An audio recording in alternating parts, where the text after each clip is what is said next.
We are, of course, going to tackle Richard Hart, Hex, and PulseChain stuff here in a moment because there's been some interesting developments that I think we're going to talk about a lot over the next couple of days. So hi from Japan, from Charles. So if you had, not financial advice, of course, this is just what we personally would do. And I think Ewok and I will probably disagree on this. But if you had 1 million Hex, how much would you stake and how much would you keep liquid copies on PulseChain if you didn't sack? So yeah, as far as the last part, I'm not sure if this is what you mean, but yeah, you definitely would get copies of all of it, whether it's staked or liquid on PulseChain. So whatever you do with it, it will appear as that exact status on PulseChain. But I'll let you start, Ewok. Yeah, what do you think about that question as somebody who has a lot of Hex? So it's a tough question because I don't know Charles's financial situation to begin with. And like you did say, and it's not mentioned, that you do get copies of your staked Hex and your liquid Hex.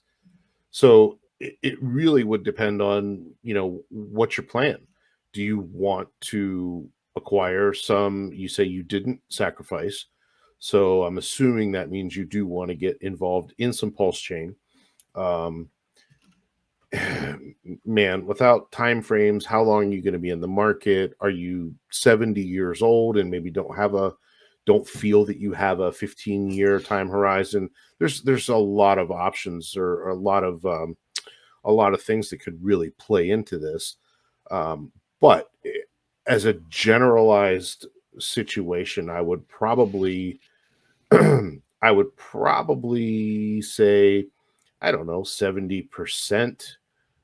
Stake it into a ladder for whatever you feel your time horizon is. If it's 15, then divide that 70% by the 15 years. Do a yearly or bi-yearly staking ladder. You definitely want to be aware of that 4-year cycle, right? You want some of it to come out. If you can look at the tops of the markets in the last couple cycles, make some of those be due in the height of that 4-year cycle as well. And then the rest you keep liquid and you can trade it once PulseChain is released, and you can catch it on PulseX. You can trade your Hex for Pulse or PulseX. At that point, you can keep a little of that liquid as well. There's a lot of things you could do. And again, not knowing the entire situation. Well, so he says here, 50 years old, fully employed, which means you still have money coming in. You did sack for PulseX. So, you may not want as much then if you want to. I still think Hex is our play.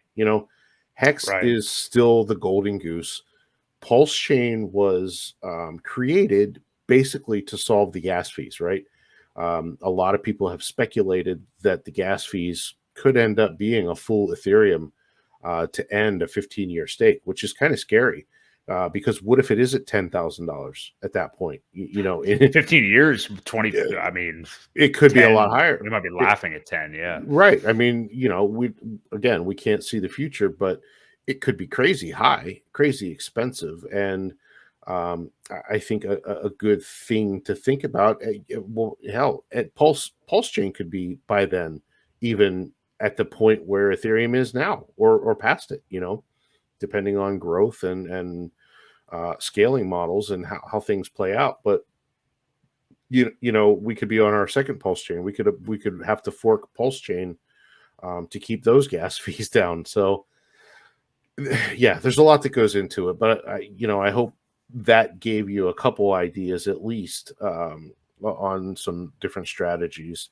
Well, and who knows what the price of X1 chain will be too. The Jack Levin Zen chain, I mean, we never know what that's going to be. So fun to speculate about. But no, in terms of Charles' question, yeah, I mean, there are a lot of factors. That's what I do love about Hex and that smart contract is like, you just have to know it, like understand the smart contract, and then again, take your situation into account and decide how you want to play it. I personally, without even thinking about wanting to get involved in Pulse and stuff like that, I like to be 50-50 staked and liquid anytime. Like I just enjoy that because, while the returns obviously on Hex are phenomenal and you can't find them very, often in crypto, the price appreciation of crypto is also amazing. And I like to be able to take profits to then buy back lower and just continue to get more crypto and to get more Hex. So that's what I like to do. But I agree with you, Ewok. I mean, like, yeah, there's a reason people talk about the staking ladders. I think that that's a great thing to do.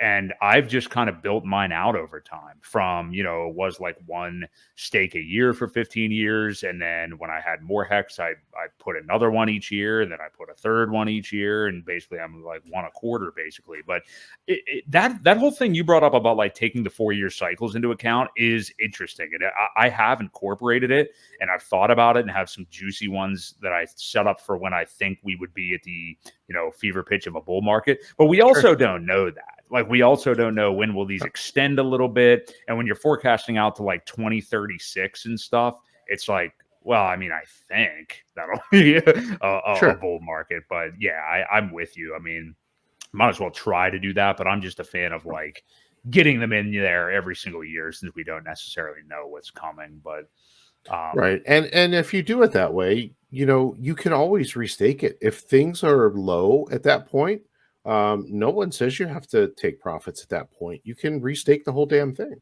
And if you do it either, like you said, you've built it up to where it's now almost quarterly.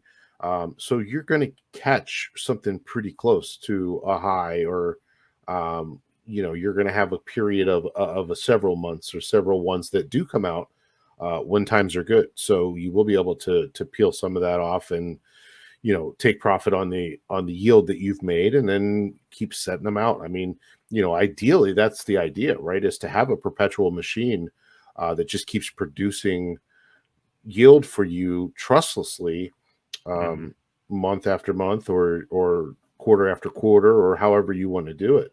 So, yeah, I agree. And yeah, it's in terms of the pulse play. I mean, yeah, I'm with Ewok too. I mean, like Hex is the vehicle, like that is the main moneymaker and everything.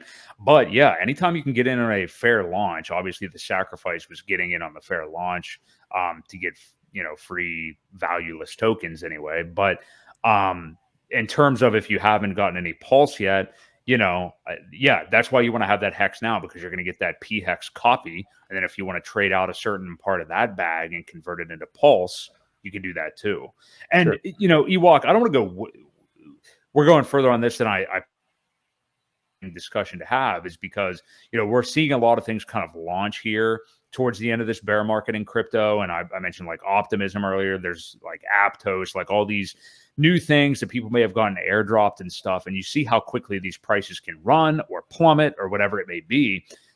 Talk about like that first day or first couple of days of Pulse, what that could look like, because it may not be a good idea just to say like, okay, I got my P Hex here now, my actual Hex, and now I'm just going to convert it into Pulse. And then, we may see this precipitous drop, in the Pulse price for weeks after that. So talk about playing that to where, I mean, you're going to be early either way, but how to kind of optimize that for yourself without FOMOing too hard.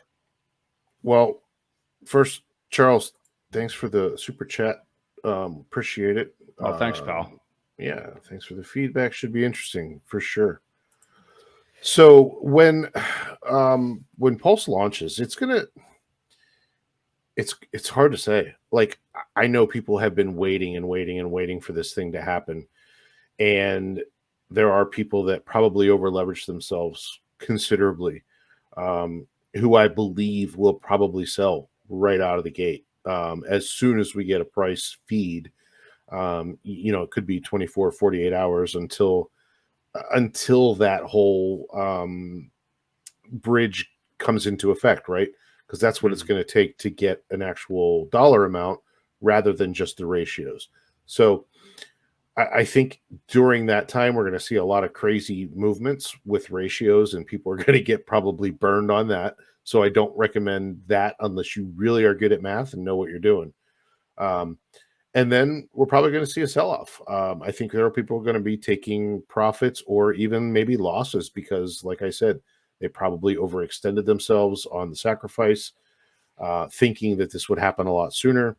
And you may see quite the pullback in price as well. So that's a good thing.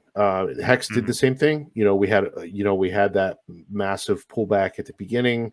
I believe it was a 70 or 80% drop from the original opening price, maybe a little bit more. And then it found a floor and it never went back. So, always keep that in mind when you look at launches. Look at some of your other launches. Look when Ethereum launched and see what happened there. Look at Polygon when it launched, and Binance Smart Chain. Do a little research and see what happened when those all. EOS was another one. So look and just, but I know I laugh too, but you definitely want to look at a lot of them and factor all of that in, and take that into consideration too, as maybe the first 2-3 days isn't the time to buy. But a lot of, so this is another one too. You have a huge community now behind this, quite a bit of money behind it. We know there's going to be a lot of liquidity from the start. That's probably a lot of where the sacrifice money will go, is into liquidity pools to help stabilize things once they get to that point. So yeah, just keep that in mind. I think a couple days. I know Hex bottomed on day 33, but take a look of some of your other ones. Find an average place of where it did find a floor, and use that as maybe one of your strategies. Like I said, I have no idea how it's going to play out, but I can see a major pullback. And Rizology is saying here he sees 100x at launch and then a big drop, then equalization. So I kind of see a big drop first, and then 100x from there. So it could play out in any of those ways. We just have to wait and see. And that, that's also why you could kind of DCA your way there as well. I mean, if you just can't control that FOMO on day one, okay, if it's gonna help control you, and you have a little wee bit of a bag, get some. You know what I mean? If it's gonna help you sleep better that night, I think it's worthwhile to do. But remember, we're all early, as much as it doesn't seem like that when that launches. Unlike Bitcoin, you will be early whenever you're buying Pulse right away. So, for sure. Great discussion. So thanks for the question, Charles. Thanks for the super chat, man. We appreciate you watching.